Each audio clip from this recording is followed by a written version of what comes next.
Greetings, carbon-based life forms. Today, I want to talk about loss. Loss can take a lot of different forms, but ultimately, it's all about what could have been. There are three major types of loss that I'm dealing with right now, and each of them all come back to thinking about a different future. It reminds me of a quote from the book Looking for Alaska. Imagining the future is a type of nostalgia.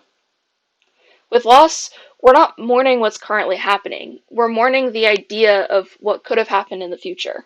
The first loss I'm dealing with is the loss of Justice Ruth Bader Ginsburg. This one feels a little bit weird because it's not like I knew her. However, her story has always inspired me. She was a tiny woman with more strength than her frame would suggest. I aspire to have an ounce of the drive and optimism she exemplified every day. Optimism may seem like a strange word to use, but I think it requires a lot of optimism to fight the injustices she did day after day. When she died, I began reading through her Wikipedia page, and I was astounded by everything she accomplished. If you haven't read it, I highly recommend you check it out. With this loss, I'm mourning a future that could have been more equal. Surely there will be advocates who will carry on her torch in the fight for gender equality, a cause she championed throughout her lifetime. But we have lost an amazing figurehead. We will always be left to wonder how the path to equality may have looked different had she lived longer. The next loss I'm dealing with is that of my grandfather. It feels odd calling this a loss because he hasn't died yet. He's on his deathbed and he probably won't live for more than another week, but me and my family are caught in a sort of limbo. He's already not who he used to be. He hasn't been for a long time, but technically he's still here. Soon I will mourn all the stories that will die with him.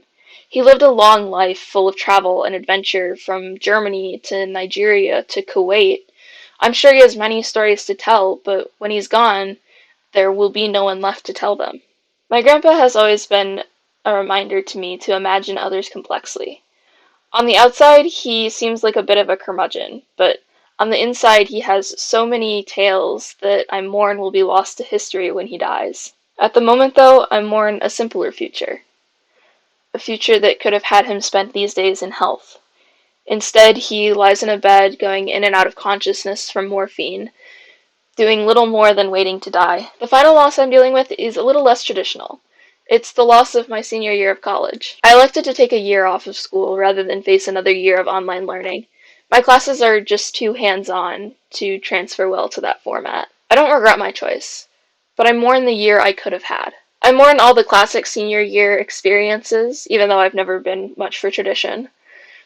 I mourn a future in which I could have continued living in the dorm I love. I mourn the classmates who will finish and graduate while I'm still stuck behind to finish my schooling. We often see the past through rose-colored glasses. We see it as better than it actually was. We idealize it. I do that with the future, too. I keep thinking about how great it would have been to make new friends, meet new professors, and try new things, but the reality is it all would have been more complex than that. I inevitably would have walked away feeling as though I could have done more. I'm trying to find the compromise between maintaining a realistic outlook on life and allowing myself to mourn. The future always looks brighter than it actually is, but maybe that's just my own unique form of optimism. Or maybe it's me forcing my perfectionism on the rest of the world. I will continue to mourn these losses, but perhaps I will try to keep from idealizing the alternative timelines that could have been. DFTBA.